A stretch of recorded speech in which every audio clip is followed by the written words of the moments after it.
Сайн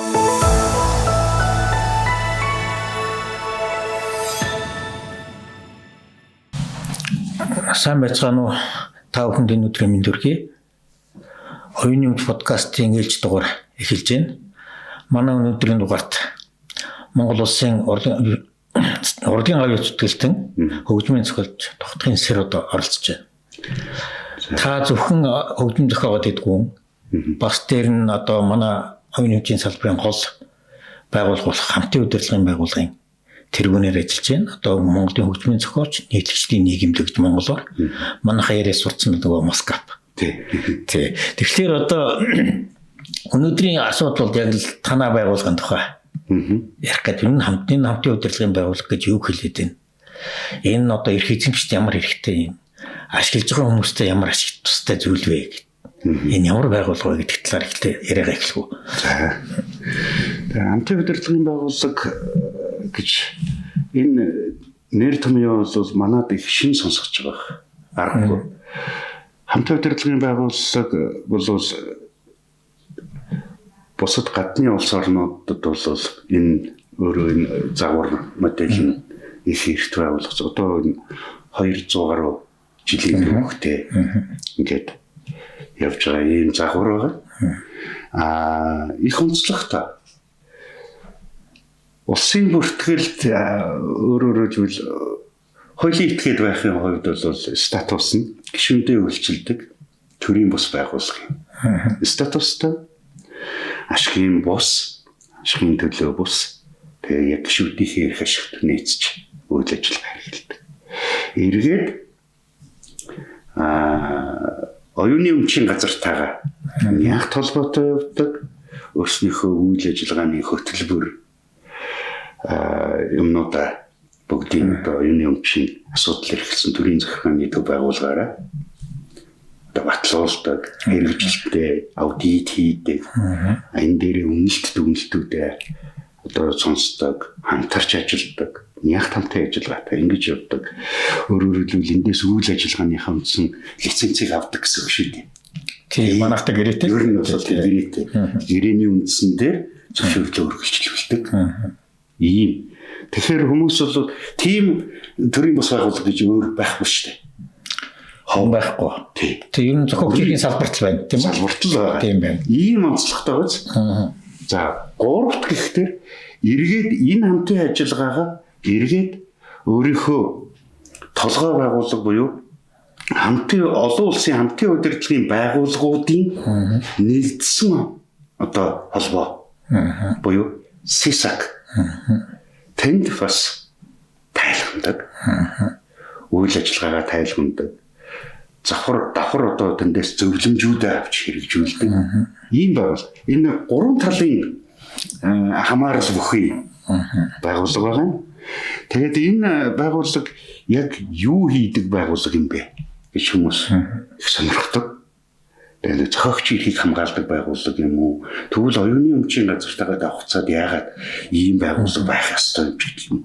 Ийм асуудлууд бол их ирдэг. Гэтэл энэ дээр бол хамгаалах гэхээс илүүтэй зохиогчийн эрхийг төлөвлөдөг байгууллага. Илүү гол үүрэг нь. Тэгж төлөвлөхөөр хөгжмийн уран бүтээлийн зохиогчийн эрх дотор хоёр том юм асуудал явдаг.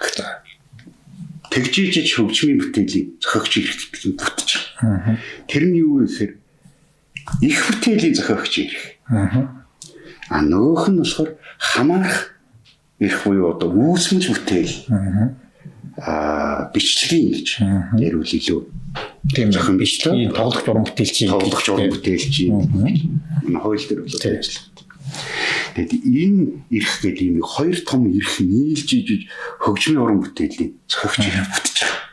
Тэрний Москап буюу Монголын зохиолч хөгжмийн зохиолч нийтлэгчдийн нийгэмлэг болвол тэр хөгжмийн уран бүтээлдэх их бүтээлийн эрхийг төлөөлж хэрэгжүүлдэг ийм байгууллага. Ингэж төлөөлөхдөө механик болоод нийтийн гүйцэтгэл гэсэн хоёр эрх дээр л төвлөрч ажиллана. Бусдаар өөр бусад эрхүүд нь нөгөө синхрон лиценз ч гэдэг юм уу, cover дууны лиценз ч гэдэг юм уу, өөр одоо бусад энэ сая механик болоод нийтийн гүйцэтгэлээс бусад одоо тэр эрхүүд нь бол зохиогч эрх эзэмшигчтэй хэвэндээ барьждаг гэсэн. Бусдаар тэр механик гэж юу хэлээд байгаа юм гэхээр одоо ингээд нэг CD болгоод пианз болгоод хоглон олшруулж чинь эсвэл одоо караокены бэлдэц болгоод хоглон олшруулж чинь эсвэл стриминг платформудад одоо байнгын ийм репродакшн хэлбэрээр дахин бичлэгийн хэлбэрээр хуулбарлаад байнг ингээд серверт хадгалагдаж байна. Гэх мэтлэг. Энийг бол механик гэж үзээд байна. Магадгүй одоо энэ зохиогч эрхийн хууль маань нэмэлт өөрчлөлт оруулах дээр магадгүй механик болоод нийтийн гүйцэтгэлийн тодорхойлж бүх гэж нэмэлтүүд орох гэж ойлгож байгаа. За тэгтэл нийтийн гүйцэтгэл нь ямар юм байдсан бэ гэхээр олон нийтэд тоглох.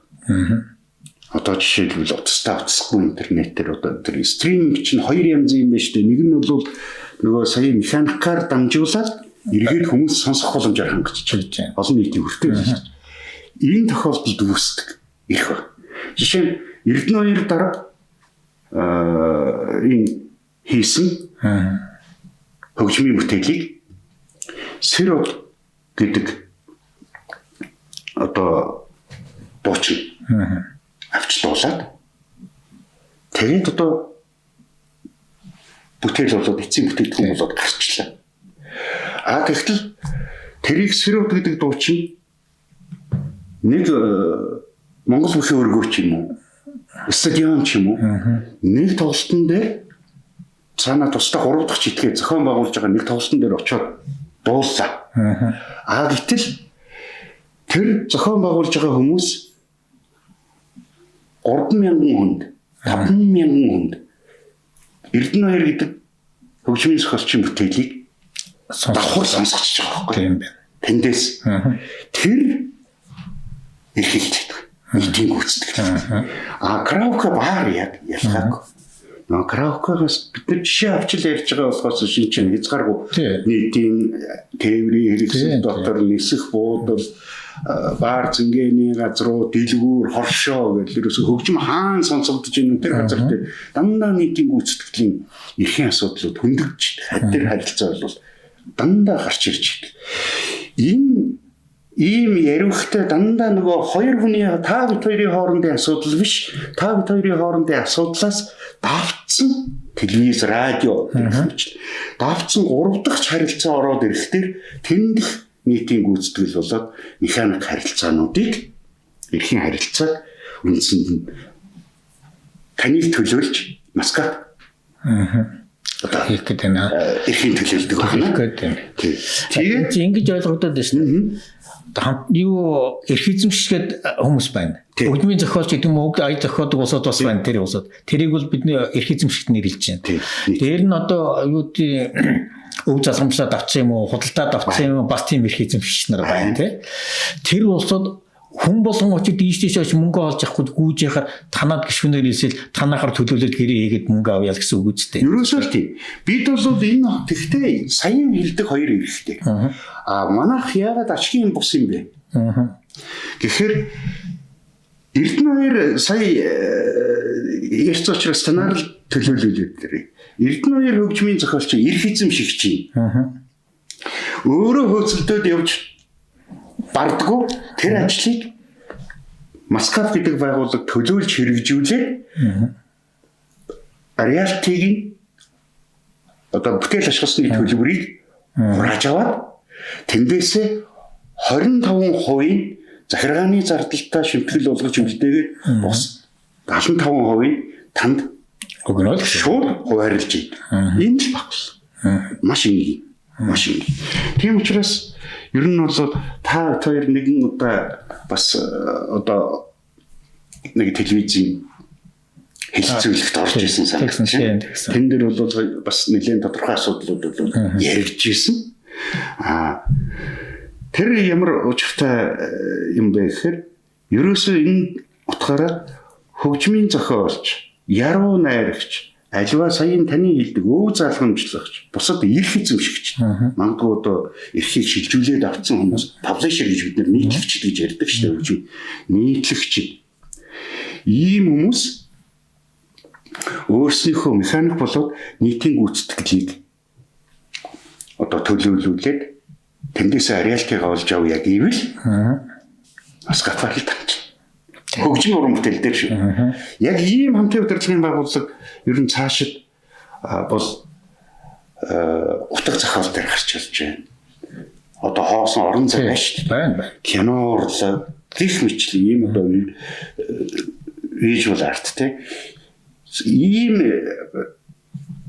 уран бүтээлийн бүх салбаруудад хамтын удирдлагын байгууллага байх бүрэн боломжтой. Бусыг бүр хуулиар заагаад өгцөлдөө. Хуулиар заагаар байгуулж болно. Тэгэхээр ингэхээр бас хүмүүс нэг ингэж байна. Тэгээ оюуны өмчийн газар тэрийг байгуулж юм шиг танах яга тэрийг байгуулахгүй байгаа гэж асуугаад байдаг байхгүй. Тэгэхээр тэр бол цэвэр сайн дурын үндсэн дээр эвлэлтэн нэгдээ өөрсдийнхөө эрх чигийг хамгаалж байгаа төрийн ус байгууллагатай ялгаагүй. Гэхдээ тэр нь өөр нь гишүүдэд үйлчилдэг тэрний орёлтыг нь аваад буцааж өгдөг л байх нь шүү дээ тийм үү. Тийм л байгуулгаа тийм. Энэ оюуны өмчийн газрын ажил биш л дээ. Оюуны өмчийн газар бол энийг бодлогоор дэмжиж явах төрийн төлөвлөл болж орж ирж байгаа. Энэ зохицуулт гэж. Энэ бид нар сайн дураараа эвлэлдэн нэгдээ энэ хууль дээр нэгэнтээ олгогдсон байж байгаа боломжоор эвлэлдэн нэгдээд үйл ажиллагаагаа хэрэгжүүлээд яг одоо Москвын гормоор оюуны өмчийн газартайгаа харилцаад ингэж явах асуудал. Бусдаар бол оюуны өмчийн газар бол юу хэрэгжүүлж байна вэ гэхээр энийг төрийн зүгээс бодлогын төвшөнд гаргаж ирсэн төрийн бодлогыг цагаад тэр зөв зохистой явах стандарт шаардлагуудыг л бүтээгээл тий байж идэг. Нөгөө талаар бас оюуны өмчийн газраас бид нар бас их буруу ойлгоод байдаг шүү дээ. Нөгөө хэрэг шүүн тасалдаг байгууллага шиг. Тийм ээ.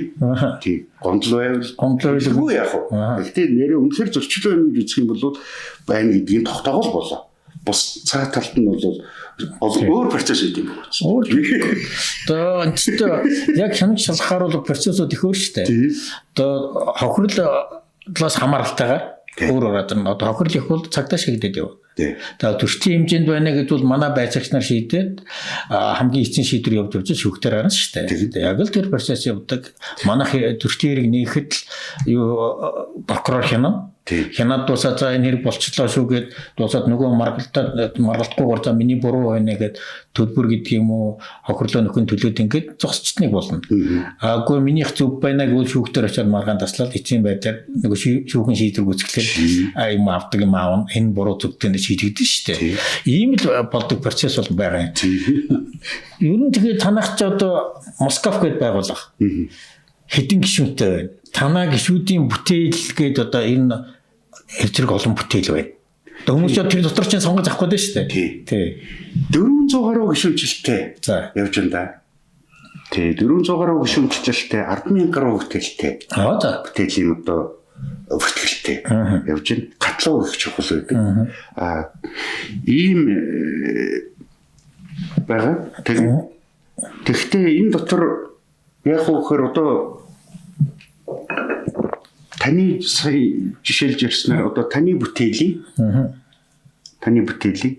зөвхөн нийтийн гүйцэтгэл механик гэдэг хоёр эрхий дээр л Москвад төлөвлөлт байсан ш. Бусдаар та тэрийг кинонд синхрончлно.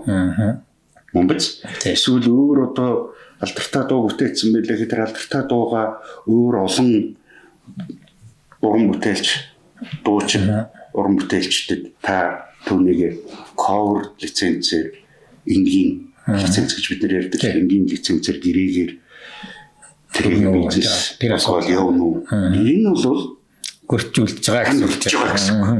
Тэгэхээр энэ Москвын гол зорилго бол нэлээд тодорхойлж байгаа. Нөгөө тал дээр нь Москва яагаад хэрэгтэй бас нэг хэрэгтэй байх. Нэг том асуудал байна. Тэр нь юу гэхээр бүтээл их бүтээл дээр ерөөсөө яг хүн төрөнгүүт нэг регистрийн дугаар тэр дахин давтагдаж болгогддог шиг ISWC гэдэг ийм код. Энэ нь болохоор одоо их бүтээлийн хөгжмийн их бүтээлийн олон улсын код гэсэн. Тэр ерөөсөө Мамонашир гэдэг дунд нэг л болох. Ийм нэг код. Нөгөөх нь бичлэгийн эрэхтэр болохоор ISRC гэдэг. Буюу одоо олон улсын бичлэгийн код гэж. Тэр код хэд ч хийж байна. Одоо сая таны альбертаны бүтээлийг 10 дуучин зэрэг дуулж болох нь шүү дээ. Тэгэх юм бол 10 өөр ISRC гарч ирэх гэсэн үг. Тий. Ганцхан ISWC тийм. Тэр ISWC гэдэг кодыг хаанаас олгодог вэ гэхээр Маскат дэрийг хөөцөлдөж олгож өгдөг. Маскатын гишүүнчлэлтэй байж байгаа тохиолдолд бүтээл бүхнээ ISWC гэдэг кодтой болгох боломжтой болж байгаа. Энэ нь Өмнөд Африкийн улсууд ч гэл Арабын улсууд ч гэл эсвэл Азийн улсууд ч гэл хаанч байсан гэсэн тэр бүтээл тэр давтагдчихгүй тэр кодороо бүх ареалтыгаар жилхийн үнцэг болон бүрээс зовлуулах боломжтой. Энэ магадгүй одоо цаашдаа оюуны өмчийн газраас хөгжмийн бүтээл дээр зохиогч эрхийн гэрчлэгээ олгодог. Энэ оюуны өмчийн газраас олгож байгаа гэрчлэгээ юун дээр үндэслэгдэх вэ олгогдох вэ гэхээр ISWC код дээр шүү гэж яг тийм гэдэг байх ба тийм ээ. Ийм шаардлага тавигдчих эхлэх баг. Тэгээд нэг зохиолтой нэг бүтээлтэй 5 бүтээлтэй хүмүүс энэ өөрийнхөө бүтээлийг одоо эсвэл алдартай тийм тооны бүтээлтэй хүмүүс тэн дээрээ нөгөө гэрчлэгээ авах шаардлага гарч болно шүү дээ. Тийм болно. Тэр бол хүчээр биш. Гэхдээ би энэ үр хүүхэдтэй ингээд энэ гэрчлэгээжүүлэх гээд байж байгаамаа. Жазан тэгж манай монголчууд их дандаа энэ бэлэг дэмбэрэлтэй тийм нэг сайхан тийм л улсууд шүү дээ. Тийм бүтээж явж байдаг. Бид нар бүгдээрээ л мэдэн шүү дээ. Ахмадууд чинь гэдэг манад нэг хүн тийм судар хийдэг биш үү? Тэгээд авдандаа юу баримтлаглаад тавьчихдаг хийчихдэг. Тэгээд тэр нь одоо хэдэн жилч бас өв залгамлал ингэж явдаг. Яг үндэ сүүлийн хэдэн баг унш чадахгүй мөртлөө хадгалаад аваад манай аав юм, манай ээж мемиг юм өөг юм гингээл аваа явдаг л та. Тэрнтэй бас нэгэн төстэй соёл харагдах гэдэг тийм соёл харагдах гэж байхгүй. Нөө гэргээ гэдэг шиг. Саяын тэр нэг код гэсэнтэй холбогдуулаад нэг юм асуу. Танах юу олон улсын нэлээд олон юу улсуудтай төлөвлөлийн гэрээтэй төлөвлөлийн гэрээтэй олон улсуудтай. Тэр хэдэн улс байна? Тэр төлөвлөлийн арга хэмжээ. Одоо би тэрийг ойлгохтой өгөхлөөр одоо Солонгосын нэг байгууллага гэрээтэй Конкорд танах гэрээтэй. Гэрээтэй байхад манай тэдний дуу манай дуурахад юу танах авна. Харилцан төлөвлөлийн тэдний манай дуу тэнд дуурангууд тэднийх манад өхнөө дээ тийм үү? Тийм. Зөв. Энд чи ерөөсө 20 гаруй улстай өнөөдөр бас харилцан төлөвлөлийн гэрээтэй. Тэн дотроос нөгөө улсууд чинь хүн амын ам зүүнхээ тоо юунаас шалтгаалаад бас хамтын удирдлагын байгууллагууд нь манайх шиг нөгөө 3 сая 600 орчим мянган хүнтэй улсууд бол хөгжмийн хамтын удирдлагын байгууллага нэг л байгаа даа. Хөгжмийн их бүтээлийн хамтын удирдлагын байгууллага Маскат гэдэг. Бичлэгийг болохоор MCPP гэдэг байж шээ. Тэгтэл яг энэ их бүтээл дээр бол нэг л байгаа даа. Гэтэл зарим улсуудад бол 2 байна. Тэр битгий хэл нөгөө саяын ярьсан нөгөө механик болоод нийтийн гүйцэтгэлийг хувааж авч хэрэгжүүлдэг байдаг. 2 тусна. Одоо жишээ нь Америкт одоо ASCAP гэдэг байгууллага бол зөвхөн нийтийн гүйцэтгэлээ хариуцсан байна гэх юм. Тий.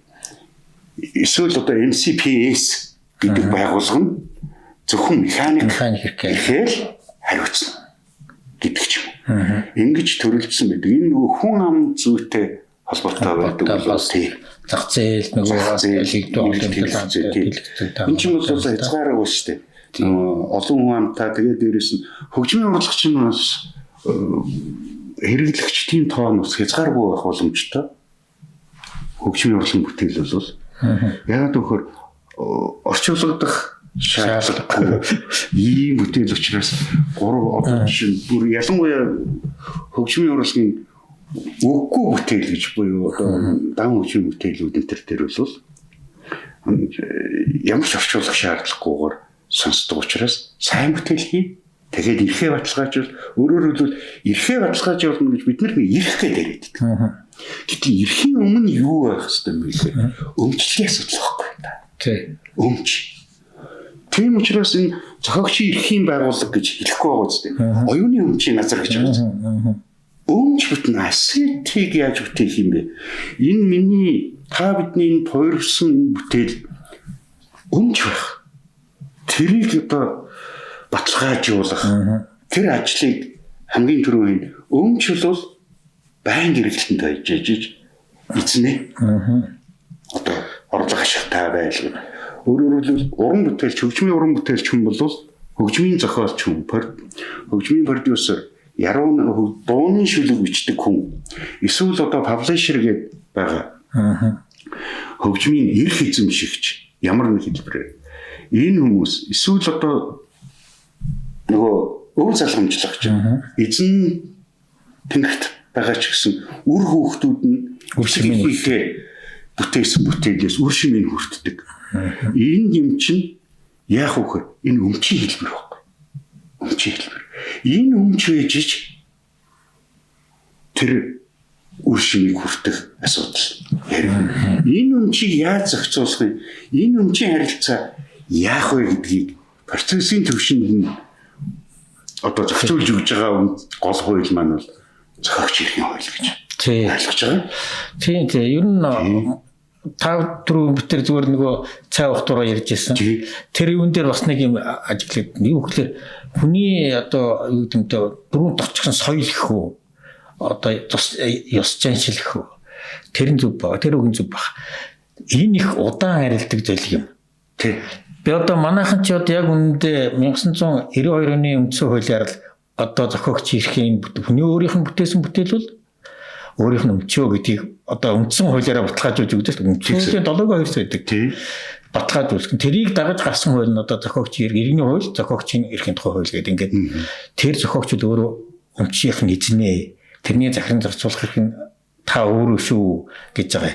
Тэгэхээр энэ дээр яагаад би сая нөгөө ёс заншил энэ төр яриад унчих уу гів гинти юу болов сонсгоо гэдэг шиг юм болоод байна ш.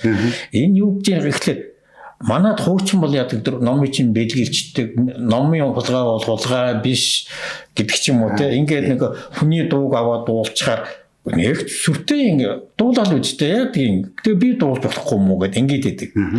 Тэр үедээ тэгж үг нь болох. Тэр соёлоос одоо бид 92 оноос хойш болцсон одоо 30 жил болчиход байна шүү. 35 жил болох гэж байна. Тэгэхээр тэгж болохгүй. Бид нар чинь хүн төрөлхтний нэг хэсэг нийтэг жишээ тэр соёлд амьдрах хэвээр төвний хуулиар бий болчихсон өмчийг бас өөртөө хүндэтгэж үзэх хэвээр. Хүний маш их мөнгө төлдөгтэй адилхан шүү. Оюуны бүтээл адилхан мөнгө өгөх хэвээр. Ямар нэгэн байдлаар зөвшөөрөл авах хэвээр гэдгийг энэ соёл руу их юу яаж байгаа удаа яваад байгаа харагдаад байгаа. Тэр би тэгээ сэтгэлгээ их удаан байдгийн гэдгийг хэлдэг учир энэ л дээ. Энэ дотор манай таас баг орондоо би бол тэгж бодогдоод байна. Нөгөө их нэртэй хөгжмийн зохиолч нар гээл одоо энэ одоо яг үндэ Монголын өдөөгийн соёлыг, урлагийг одоо манлайлж авч явдаг хүмүүсийн нөгөө хушуурлагч бол дагуулж байгаа усуд байна шүү дээ. Тэр чинь зүгээр хүмүүс дагаад зүгээр хараад л араас нөгөө нь ямар гоё юм бэ ингэдэг юм байна гэдг нь өөрөө дагуулагч болол явчихж байгаа. Тэ нэг одоогийнхтай нэг дагагч олон дагагчтай байх чинь өөр хэрэггүй шүү тэр үедээ. Тэр яагаад юм гэхэл тэр хүмүүс нь өөрсдөө бүтээлэг би тэгж жаад нэг өгсөн шүү дээ. За яхаа гуйж исэн юм дөө. Гэхдээ манай хуучч бол нэг тиймэрхүү дээ тэ. Тэг гуйгаадаар нөгцөнгүй. Гуй яг дуулчлаа гэлдээ гэдэг ч юм уу. Энэ өөрөө тэр хүндээ их зүгээр хүнд буян болж байгаа ч гэдэг юм уу бэлэг болгож байгаа юм шиг мөртлөө нөгөө талдаа хүний юмэг аваад мөнгө төлөх ёстой шүү. Тийм. Гойх ёстой шүү. Зөвшөөрөл авах ёстой шүү гэдэг тэр юг саад болоод харагддаг. Дандаа тэгж ойлгогддог. Тэгэхээр бид нэр одооноос эхлээл хүний юм аваад загварч мөнгө төлөх ёстой. Эсвэл бүр гуйгаад бэлгэлт юм тийм л байх ёстой. Энэ бол үндсэн зарчим шүү гэж л ойлгох юм бол өөр. Харин сүүлийн залуучууд бол өөр байна. Их өөр. Их өөр. Гэрээ хий, зөвшөөрөл авъя. Гэт хүнийхээ араас энэ хэрэгжимч нь хийн ингээд хөөцөлдөд яваад байна шүү дээ. Тэгэхээр тэр соёл бол одоо бараг 30 жил шгүй явж шүү дээ. Гэт хууль батлагтаасаа тэгэхээр энэс нь их удаан байгаа ч надад бол удаан гэж бодогдоод байна. Энэ хоёр хүний хоорондын хоёр этгээдийн хоорондын харилцаа бол их тодорхой харилцаа гэдэг байхгүй. Хоёр этгээдийн хоорондын харилцаанаас бүтсэн зүйлийг гурав дахь этгээд аваад хэрэгжүүлэхэд л энэ асуудал илүү их гарч ирдэг. Тийм. Илүү их гарч ирдэг. Өөрөөр хэлбэл энэ дээр л хамтран удирдлагын байгууллагууд оюуны өмчийн газрын хамтарсан ажиллагаа өнөөдөр хэрэг ашиг тусаал өгөх гээд байгаа хэрэг л дээ. Тийм. Юу н энийг дэлхий бол их эрт ойлгочод байна шүү дээ. Энэ болохгүй юм байна. Энэ 3 дахь руу орчхоор өөр болчиход байна. Тийм учраас энэ хооронд дуулчилдаг, эдэндээ үйлчлдэг байгуул байхгүй болохгүй юм байна. Нэг хүн дэлхийг тойроод яваад иж бодож чадахгүй шүү дээ угаасаа. Хэлээд гарын боломж байхгүй, юу цаг хугацааны ч байхгүй, санхүүгийн ч боломжтой юм байхгүй юм биш үү? Африк миний дуудуулаад тэрний төлөө би эндээс гомд гаргаад ирэхэд эвгүй боломжгүй ч дээ. Тэгэхээр хамт удирдлагын байгууллагууд дамжуулаад гомдоо гаргацдаг. Үй миний юм байна. Эргэжимчэнд одоо технологич тэрийг шийдчихлээ. Тэгэхээр төвшөрлийг эндээс авч энэ байгууллагын тэр хамтын удирдлагын байгууллага тэр нь харилцан төлөвлөж байгаа юм байна. Эндээс нь авчих. Тэгээ болоо. Тэгээ бид нар нэг зүйлийг анзаарах хэрэгтэй юм аа. Их ер нь сониуч байх хэрэгтэй л гэж боддیں۔ Ер нь ганц хөгжмийн бид нар биш. Ер нь манай ард түмэн хөгжмийн урдлага өөрөө их тийм өвөрмөц сонин бизнес байхгүй. Хөгжмийн салбар. Бизнесийн тийм онцгой салбар. Бид нар тэрийг анзаардаггүй. Яагаад Apple Music Мобиц яагаад одоо энэ Amazon гэх мэтлэн Sony гэх мэтлэн дэлхийн ийм том корпорациуд дандаа хөгжмийн бизнес рүү яваад байгаа. Манай Монголд яагаад MCS Mobico гэдэг юм. Ийм том корпорац түвшний би одоо бизнесүүд айлууд яагаад энэ хөгжим рүү заавал ороод байгаа. Энэ өөрөө цаатал дээр их үр ашигтай дээрэс нь маш нөгөө хэрэглэгчдэд байнга одоо хэрэгцээ. Эрэлт нийгэмд дээр явна шүү дээ. Тийм. Арилж байгаа. Гэтэл банкын эрэлттэй бүтээгдэхүүн байгаа дооц. Тийм учраас ашиггүй юмд хэн мөнгө оруулах юм. Харин гол нь тэр юм тий. Тийм учраас энэний цаатал түрүүн та бит хоёрыг хэлдэг нөгөө өмчөө найдвартай болгож авахын тулд зохиогчийн эрхийнхээ хуулийн дагуу зөв үйл ажиллагаа эрхэлж явах. Хүн нь бол хөгжмийн зохиолч одоо хэлж байгаа. Гэтэл хэрэглэгчд маань та тэрний 3 дахь хэрэглэгчд буюу одоо нөгөө тэр чинь түгээж байгаа дистрибьютор одоо энэ файлс байршлууд нийтийн ялангуяа одоо караоке барын төр бол хөгжим дуурахгүй бол тэр бизнес хийж чадахгүй байна. Тэгсэн мөртлөө өөрөө бол 3 дахь хэрэг дамжуулах хэрэглэгч байхгүй.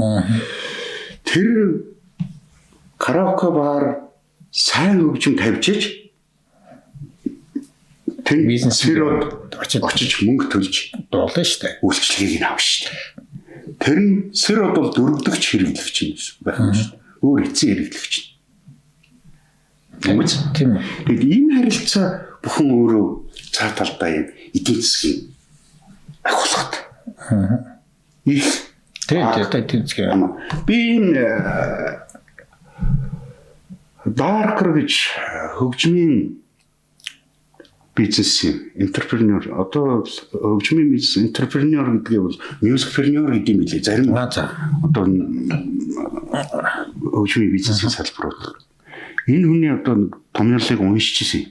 Их сонин асуудал гаргаж хөндөж тавьжсэн. Хөгжмийн зохиолч хүн, продюсер хүн 99 $1,000 хөрөнгө оруулалт авах уу? Эсвэл 99 центийн хөрөнгө оруулалтыг өөрөө бүтээх үү гэдэг сонголт. Одоо энэ технологи дэлгэрсэн энэ цаг үед. Сонио асуулт шүү. Тийм байна. Тэгэхээр орчин цагийн хөгжмийн салбарт бизнес хийж байгаа хүмүүс 99 центийн одоо борлуулалтын хөрөнгийг бүтээх нь 99 долларын шууд хөрөнгө оруулалтаас илүү үнэтэй гэж үзэж байна. Ингэж үзэж байна. Энэ маань юугаар баримжаалж хэлж яах вэ гэхээр Apple Music дээр нэг дуу сонсоход нэг 99 центийн асуудал яригдж шээ. Тий. Гэтэл би танд 99,000 доллараар хөрөнгө оруулъя таны бүтээлд гэхдээ та үгүй гэнэ шүү дээ. Түүний оронд би 99 центээр өөрийнхөө бүтээлийг 99,000 хүнд очиод гэсэн борлуулах тийм бүтээл хийнэ гэж. Тийм хөгжмийн бизнесийн онцлог байгаа юм л да. Түрүүний хил хязгааргүй байдаг. Хэрэглэгч нь одоо зөвхөн Монгол улсын нутаг дэвсгэр биш. Хэрэглэгч биш бүр дэлхийн нийтээр хин ч хэрэглэж болоод байгаа. Тий. Ойлгодог, сонсдог, сэтгэлд нь хүрдэг. Тэ? Үн чинь өөрийнхөө таашаал авч байгаа шүү дээ нэг өсөлтөө тэр чинь. Одоо зарим нь юу сонсоод үйлдэгч бид зарим сонсоод инээдэгч бид янз янз байх тэр хүнд яаж очиж байгаас шалтгаалж байгаа байлгүй дээ тэр хөгжим тэ. Тэгэхээр хүний сэтгэлийг хөндлөн гэдэг юм уу ямар нэгэн байдлаар хүн дуртай биш сонсох гол шүү дээ. Тий. Тэгэхээр энэ яхахгүй нутаг дэвсгэр хил хязгаар байхгүй л очиж байгаа. Тий. Энэ ажлыг л бид нэр зөв зөвтэй болгох гэж одоо танаа манай хоёр байгууллага бол хамтарч ажилладаг. Нэг бас сонин оюуны хөгжмийн бүтээлийн одоо entertainment хойлч гэж идэм манайхаас бусад газрууд манайд бол одоо яг энэ чиглэлээр бүргсэн хойлч бол их ховрош байгаад шүү дээ. Тэгээд тийм хойлчийн бас би нэг хамтын удирдлагын байгууллага болоод энэ оюуны өмчийн асуудал эрхэлсэн байгууллагууд ер нь юу хийдэм бэ гэхээр эцсийн хэрэглэгч буюу сая нөгөө 99 цент төлж байгаа юм гэж байна. Одоо Батт оржийг та хоёроос үл шалтгаална. Тэр хүмүүсийг дан улгаа гэж яддаг юм. За. Дан улгаа хийхээс хулгайд өртөхгүй байхад нь эцсийн хэрэглэгчийг хамгаалж байгаа гэж. Өөрөөр хэлбэл дорж 99 центтэй төлөөд хөгжим сонсогддог. Гэтэл тэрийг дамжуулж байж байгаа хэн нэгэн сервер тэндээс ашиглалтынхаа төлбөр төлөөгүй байх юм бол дорж энэ төлсөн 99 цент хулгай болж хоригддаг. Нэгс нь хулгай марцлаа гэсэн үг шүү дээ. Тий. Автобусын дотор нэг явж итэл дуу сонсоод явж байна. Таксинд ороо дуу сонсоод явж байна. Такси компани тэрийг машин дотроо, автобусын дотроо, автобус компани байршуулах, сонсгох эрхийг лицензийг аваагүй л бол тэрийг зүгээр сонсоод төлбөрөө төлөөд автобусаар үйлчлүүлээд явж байгаа хүн тэрийг сонссноор дам улгаач хэлцдэг. Тий. Энэ ёс суртахууны хувьд энэ бол бодож үзэхэд бол бас хэмзэг сэдв байхгүй. Энэ хуульчд бол тэр хамгийн эмзэг талаас нь маш энгийн ойлголтоор ингэж гаргаж өгд юм бил. Яг хуу энэ манай хөгжмийн дистрибьюторууд одоо жишээлбэл юу гэдэг аль нэгэн хөгжим тавьдаг телевиз гэж бол байхгүй. Хөгжим тавьдаг FM гэж байхгүй. Тэгээд гэх мэтлэн би жишээ татчихж байна. За тэгээд энэ гар утасны өөрийн телефоны дуудлага дээр тавьдаг хөгжим эсвэл стримингийн music гэдэг юм уу Монгол контент гэдэг юм уу ийм дистрибьюторууд маань өөрснөөс яг энэ хөгжмийн бизнес дотор орж явж байгаа юм. Тэгтэл энэ хөгжмийн бизнесийн нэг хэсэг нь баггүй. Тэгээд энэ бид нар нөгөө дотроо энэ асуудлаа зөв тохиролцож харилцаагаа зөв эрүүл болгож авахгүй бол эргээд эцсийн хэрэглэгчтэй бид нэр халгаач болгож болохгүй шүү дээ гэдэг л. Тий.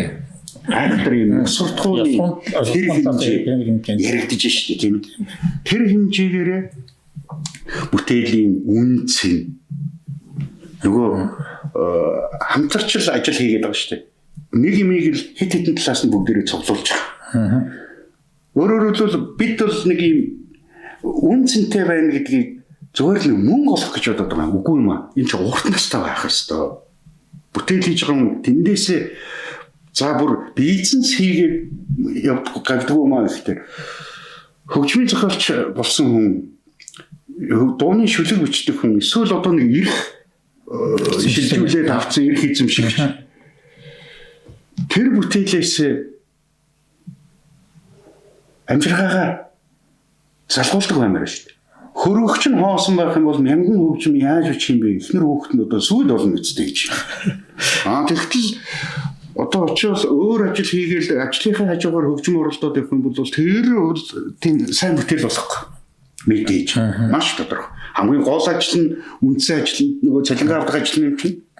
Тэгээд нөгөөх нь хоббиний төвшөнд болох юм бол ингээд онцгой юм болно. Тэгэхээр энэ ашигтай таны холбоотой юм бүр чанар руу ороод эхэллээ л дээ. Бүтэлийн чанар руу ороод ирлээ. Чи энэ чинь шууд хоёр том юм доо ороод ирлээ шүү дээ. Тэр соёл ярьсан учраас тэгэхээр энд юу харагдаад байна гэхээр үн чин чанартай холбоотой зүйл нь буцаал нөгөө юуны хөгжмийн бүтээлийн өмчлөгчийн эрх ашгийг хөндөд эхэлж шүү дээ. Тэгэхээр энэ нөгөө хүний эмийг хулгайгаар ашиглаад байвал та нар нөгөө өөхгүй махад шүү гэдэг шиг юм болох гээд шүү дээ. Тэ? Чанаргүй бүтээл ашиглах нь байна шүү. Гэдэгт рүү орж ирж байна. Тэгэхээр энэ бүх юм танаа уялдаа холбоотой харилцан хамааралтай ийм зүйл болж ингэж харагдаад байна. Юуны танаа хамтын удирдлагын байгууллага. За 400 гишүүд 10 хэдэн мянга бүтээлтэй. Гээд инхээр одоо би ашиглагч тал гэж бодъё л доо телевиз гэдэг юм уу. Ашиглагч тал гэхээр танахтай гэрээ тэр юу явах хэвтэй юу. Танаа нөгөө 400 гишүүдийн тэр 10,000 бүтээлээс зүгээр сонгоод ашиглаж болно. Нэгэнтэй л гэрээ ичгүүл танахтай гэрээ ичүүн сонгоод ашиглалтанд дуртайгаа авч болно гэсэн үг шүү дээ. Тийм үү. Жилдөө хэдийг ч авч болно. Энэ чинь тэгвэл нөгөө ашиглагч талд их аюутай юм биш үү? Зүгээр зүйл биш үү? Баахан үнэтэй гэрээ хийгээл энэ тэргээр гүйж явах нэгэнтэй гэрээгээд 10,000 бүтээлээс авчихсан 10,000 бүтээлийн чинь одоо телевизийн салбарт ашиглах юм говь хэдэн жил ашиглахгүй л үү? Тий, тэн дээр нөгөө лицензийн гэрээг нэг юм тэр чинь нөгөө баталдаг. Баланс лиценз гэж ярьд юм л да. За. Энэ чинь тоолох боломжгүй байхгүй. Одоо жишээ нь би Монголын үнэртэй салхи гэдэг дууга хоёр дахь этгээдтэй би гэрээдэд cover дуудуудыг гэж бодоход бол энэ тоолох боломжтой байхгүй. Тоолох боломжтой. Өгөөдөө их тэр за би жил ашиглана шүү. Тэрний одоо роялти юу төлбөр нь юм роялти биш. Төлбөр нь шүү. Төлбөр нь шүү. Гэтэл нөгөө нийтийн гүйцэтгэл механик энэ чинь тоолох маш хэцүү болчихж байгаа. Тоолох хэцүү ийм тохиолдолд нөгөө маскап дээрээс нөгөө төлбөрийн тарифын үнэлгээг хэлцэж гаргаад тэгээд тэрийг тодорхой одоо эдийн засаг өөрийн орны эдийн засагтаа уялдсан байх хэрэгтэй байна тэр. Тэгээд эндээс процесс нь бол оюуны өмчийн газар дээр зохиогчийн эрхийн зөвлөл гэж байгаа шүү. Энэ зөвлөл энэ тариф дээр тодорхой саналуудаа хэлээд энэ зөвлөлийн баталсан тарифаар л одоо нөгөө баланс лицензийн тарифыг энэ хямд тариф байхгүй. Сэр одоос өөрөөс нь зүүнтэй. Тийм. Тийм байна. Тэгэхээр чи энд нэг хоёр асуулт надад толгойд бодогдож байна л. За нэг нь тоож болдог хэсэг байна. Тийм. Тэгээ нэг бүтээл сэродын бүтээлийг тэр төдөө ширхэг авчирсан байна гэдэг. Би нэг хууль дээр хэллээ шүү дээ. Одоо гişүүдийн. Тэгэхээр тоож болдог нэг хэсэг байна. Тэр чинь мөнгөний бөөнөр навчих гэдэг шүү дээ. За энэний телевизээр тэдэнд өрг танах жилдээ өгчгөө. Тэгээ бид нар энэ чинь гişүүдтэй өгье л гэсэн үг тийм үү. Тэгэхээр хойрлохтой бол тоолоорынхыг бол үнд нь за чиний дөг тэд дуусан байна. Тэрэнд ногж байгаа мөнгө тэдгээд өгч. Тий. Тоологдоогүй бол аюу гişүүдтэй хоож аваад өгч жана үү те? Тоологдоогүй юу гэ тоолох боломжгүй хэсэг нь гэсэн үг. Тоолох боломжгүй хэсэг. Яг тоолох боломжгүй гэдэг нь бол бид нэр юу хэлээд байгаа вэ гэхээр тэр нөгөө 3 дахь хэрэглэгчтэй одоо чинь телевиз дээр явж байгаа тэндээс тоолох боломж ховроод байгаа хгүй. Тэгэхээр энэ тоолгын системээ бид нөгөө бүтээж авах гэдэг нэг тоолгын системийн яриад байдаг чинь энэ нөгөө лицензээр орж ирж байгаа төлбөрийг илүү яаж тодорхой хуваарлах вэ? Тэгээ Эрдэнэбаяр гэдэг хүний бүтээл илүү их явцсан байх тэр та хоёр яг адилхан мөнгө авч тийм байна. Нөгөө хүмүүс ч гэсэн бас хэдийгээр одоо тоологдохгүйгээр ингээд бөөн тарифаар ингээд тооцоо тариф тооцох тусдаа аргачлал байна. Тэн дээр бол бас зарим нь бол тоологдож байгаа. Тоологдох боломжтойг нь бол тоолоод явдаг. Ям зарим нь одоо хугацаагаар хэмждэг ч гэдэг юм. Ийм олон аргачлалууд байж байгаа. Энэ аргачлалуудаар бид нар энэ тарифыг бүтээж гаргаж ирж тавиад тэгээд эдийн засаг аудитын одоо бас зөвлөх үйлчилгээгээр энэ улсынхаа эдийн засгийн нөхцөл байдалтай уялдуулсан тэр том хэмжигдэх үнээр л тарифыг бүтээгээд өгч байгаа. Гэтэл энэ дээр нөгөө 3 дахь тал маань энэ тариф дээр зөвшөлтсгөл асуудал байна. Зөвшөлтсгөл асуудал. Тийм. Түүнээс ч Москва бол мангас биш байхгүй та. Эрдэнэ дээр. Би бол гэж боддог. Тийм. Мэдээж үнэлэлтэй. Ягаад үнэлэлтэй байх ёстой гэж хэлэхээр би ингэж бодоод байна. Та нар хамаагүй өндөр үн тавих юм бол хинч авахгүй. Тийм. Угаасаа тэгж явахгүй угаасаа болохгүй бизнес. За альдгаар төлөх болцоотой байж хоорондоо харилцаа тохиролцсон шүү дээ. Би төлөхгүй юм бол за энэ өсвөр бизнес орхи эсвэл телевизээ одоо өөр газараас ямар хөгжим авах вэ гэж бодно шүү дээ. Хинч тэгнэ. Төсөл хэмжээнд бол болчих чинь. За тэгээ ингээ ийм төгрөгөд тохирё ингээгээд явчих болж байна те. Тэгэхээр бол би юу гэж бодоод байна гэхээр ингэж байна. За танаас тариф ороод 8 манад. Тийм. За манайх хяндаг хянан баталгаажуулна гэсэн үг байгаа. Хуулийн дээр хянан баталгаажуулна. Яг батлна гэгээгүй хянан баталгаажуулна. Тэр баталгаажуулна, хянан баталгаажуулна гэдгийн үгийн цаад учир юу гэхээр одоо танаа оруулж ирж байгаа тарифыг манайх хоёрхан юм дээр л юу яах ёстой. Эсвүүцэх боломжтой. Бусдын эсвүүцэж чадахгүй боломжгүй. Яг л судлааг бүгдийг хийж байгаа бүх тариф танаа ирэх шиг, танаа гишүүдийн ирэх шиг танаа гишүүдийн гаргаж байгаа санал байхгүй. Тэрнээс төрийн байгууллага дээр өвөн чинь мангар санал гаргасан байна, их байна, бага байна гэдгийг хэлдэг юм биш. Хоёр юм юу гэхээр нэгдүгээр эрх эзэмшигч буюу хөгжмийн зохиолч үг зохиож байгаа тэр хүмүүсийн эрх ашиг хич хүндсэн тийм тариф байна уу? Одоо эрх ашиг нь муугаар нөлөөлсөн гэж ярьж шүү дээ. Муугаар нөлөөлсөн байна уу? Хоёр дахь нь нөгөө ашиглагч талын эрх ашиг бас хэтэрхий хүндэтсэн байна уу гэж. Энэ хоёрын тохиолдолд манайх венчард эдэтсэн биш үү гэж үг хэлэх байхгүй. Та нар энийг нэг буцааж хараач гэхэд энэ тэдэн төгрөг байх хэрэгтэй гэдгүүг нь манайх хэлэхгүй. Та нар батлахгүй буцааж аваад нөгөө нийтийн хилцүүлэг болох уу? Ахаад нөгөө саналаа иргэд аваад үзээд нэрэж энэ аль нь юуг нь алийг яах компромиссыг энийг болгох юм уу? Энийг хийшэнд оруулах юм уу? Арийн багасгах юм уу гэдэг ажил дандаа юу нэ танаа удирдах зөвлөл хийж явах тийм. Тэгээд ер нь бол тэр тариф тогтоох процесс бол өөрөө их нарийн процесс. Энэ бид нэр туршлага бас их дутмаг байгаа шүү дээ. Айл талдаа туршлага их дутмаг. Тэгэхээр мэдээж энэ бол зайлшгүй байх хэрэгтэй. Өөр арга байхгүй. Өөр ямар ч арга байхгүй. Ийм байхгүй. За танах ийм тарифт шилжиж байгаа юм бол бид хятад хөгжим аваад ашиглаж, солонгосын хөгжим аваад ашиглаж гэж байгаа байхгүй юу? За болно. Аваад ашиглалаа бид нөгөө харилцсан төлөөллийн байгууллагууд байна. Эргээд хятадаас баахан мөнгө хэмжлээ. Тэгэл бүр юу? Яг тэгэхээр бид нар тэр үе дээр нь тарифаа баталж чадаагүй байвал өөрснийхөө тарифаар авах юм. Тэгнэ. Тий. Бид нар аль болохоор одоо дистрибьюторууд нөгөө тарифын дагуу хөгжим ашиглагчтай хэрэглэгчтэйгээ энэ асуудлуудаа нэг талдаа бид нар гараад тарифаа баталж авах нь биднэрт ээлтэй. Энэс өөр зам бол байхгүй. Гойр нь ашигласан бол төлбөр төлөх нь энэ бол төлөх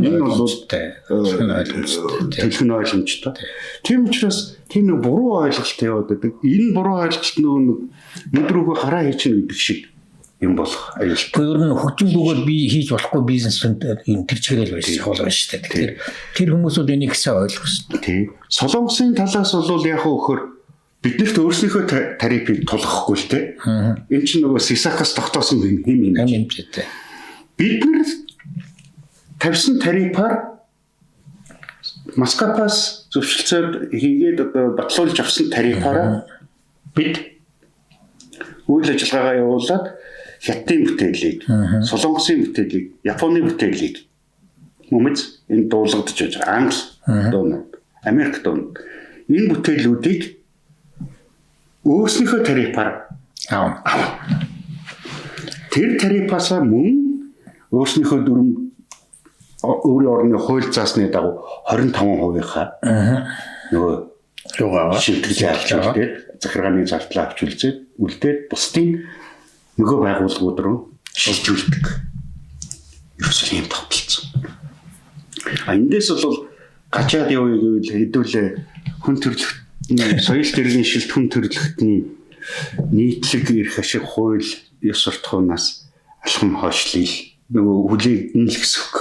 Тэрнээс гадна тэр бизнес хийж байгаа улсуудс нөгөө ашиглагч талууд чинь тэгээ Монголын дуу гэдэг юм уу урд хөгжмийн бүтээлийг ашиглахгүйгээр бизнес өөртөө явахгүй л дээ. Боломжгүй байхгүй. Боломж хэцүү шүү дээ. Хамаагүй уналтанд орно. Тэгэхээр тэр мэрийг бизнесийн ойлгол байна. Ер нь энэ урднаас бүрж төлөхгүй шээ нийтэнд төлгөөл явж ирсэн. Яг зүгээр гэрээ болгоноор очиж ингээд түүхтэй байгаад байсныг одоо тарифжуулаад илүү хялбар болгоод хаана надад тохиролцох замрал гэж яваад байгаа шүү. Хамгийн айхтар юм нь юу гэхээр нөгөө эцсийн хэрэглэгчтэй бизнес бодох хэрэгтэй л байхгүй. Эцсийн хэрэглэгчдийн төлж байгаа төлбөр дотор тэр явахгүй. Тий. Тэрийг л ойлгох хэрэгтэй. Эцсийн хэрэглэгч одоо манайхан сая нэг юм яриа гарсан нөгөө зохиогч эрэхтэй бот оны усган дээр тийм ээ. Бид нар одоо караокед орж дуулах дээр бид нар зохиогчийн эрхийн төлбөр төлөх юм байна гэдэг. Тэр эцсийн хэрэглэгч чинь буруу төөрөлдөд байгаа байхгүй. Үгүй айл ихт таны төлсөн тэр төлбөр дотор айл ихт тэр чинь төлөгдсөн байхгүй юу? Одоо цааш чинь таны төлдөг төлбөр дээр тэр нэмэгдэхгүй.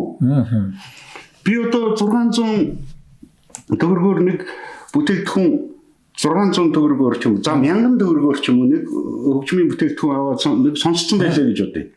Тэгэх юм бол тэр хэн надад сонсгож юм? Тэр хүн би тэр Сэрод гэдэг хүний бүтээлийн төлбөрийг төлсөн байхгүй юу?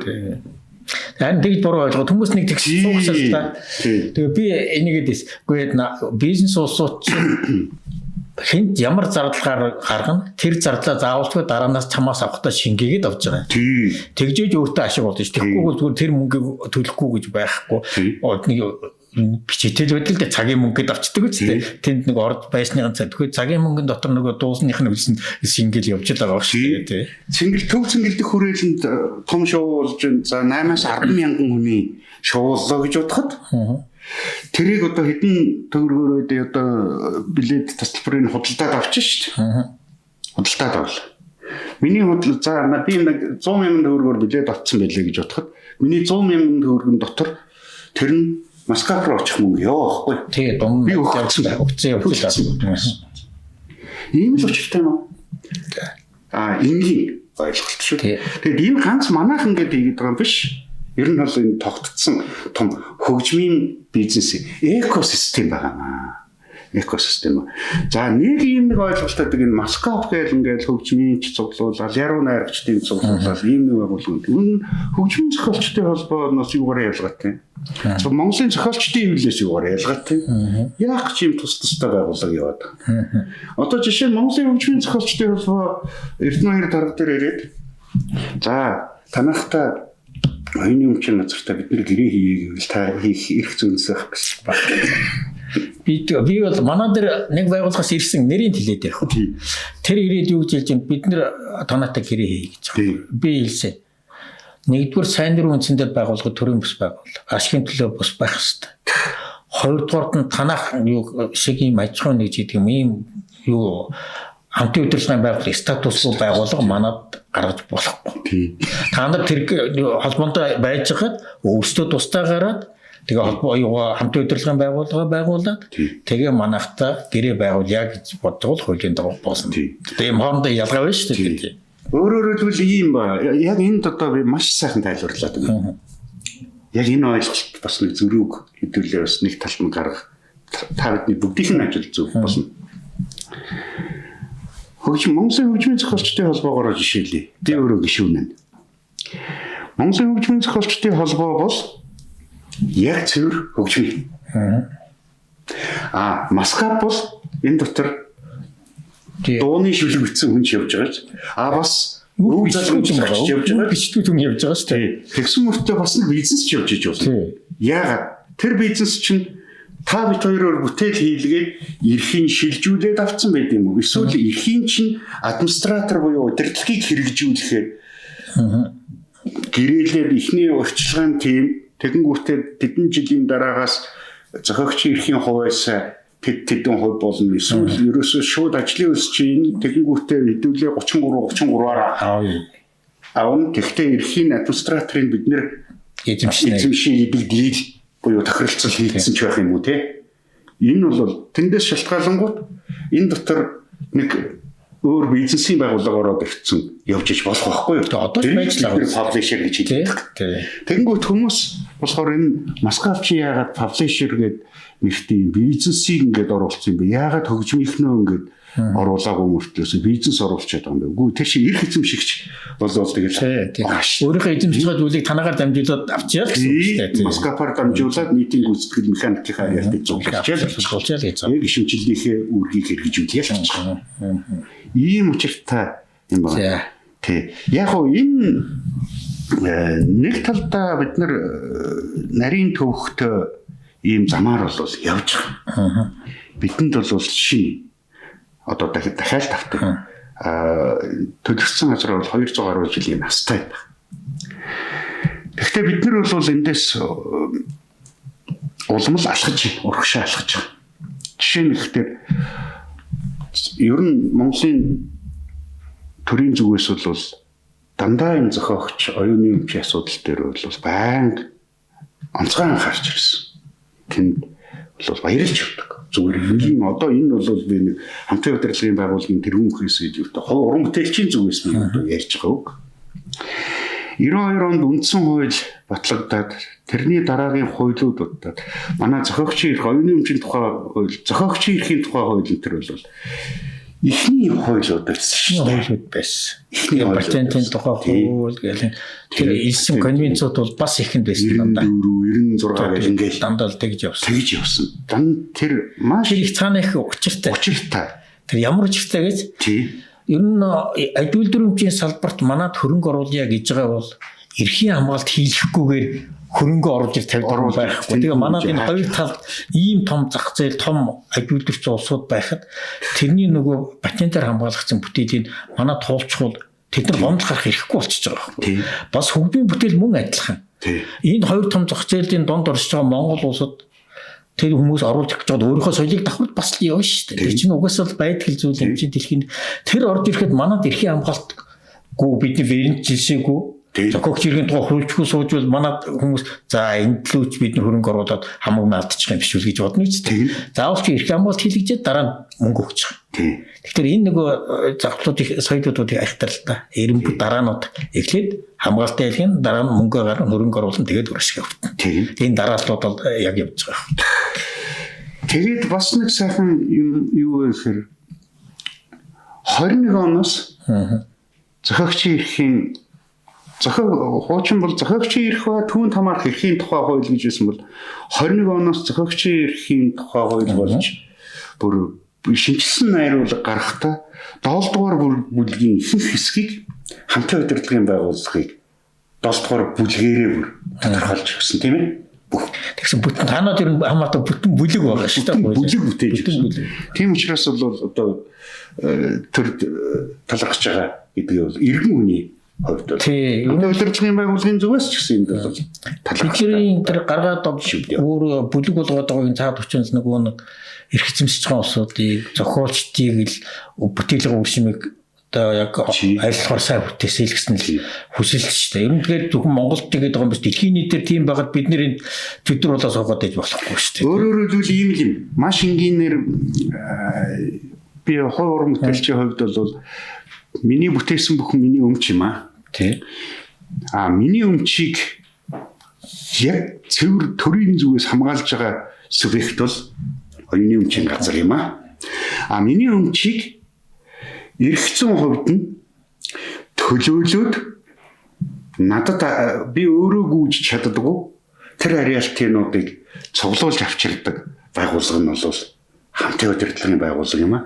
Хамтын удирдлагын байгууллага миний өмчийг төрөөс дархалж хамгаалж байгаа оюуны өмчийн газар хоёр хамтран ажилласны үр дүнд миний өмч эдийн засгийн хэрэглэлд орж байгаа маа л гэж ойлгож байгаа. За та маш сайн ч аюу төгсгөл байна гэж бодож байна. Өнөөдрийн ярилцлага ер нь ингээд төгсгөн цаг шиг нэл явж байгаа. Та өдөр ч нэлээд задгаад өрчих шиг бол харин юу болж байгаа бол айгу бах тийм подкаст өөрөө илүү их хүмүүст хүртээмжтэй байгаас үр шимээ өгөөсөн. Эндээс олон хүмүүс хөгжмийн төдийгүй тэрийг хэрэгэлдэг 3 дахьч гэж ярьсан.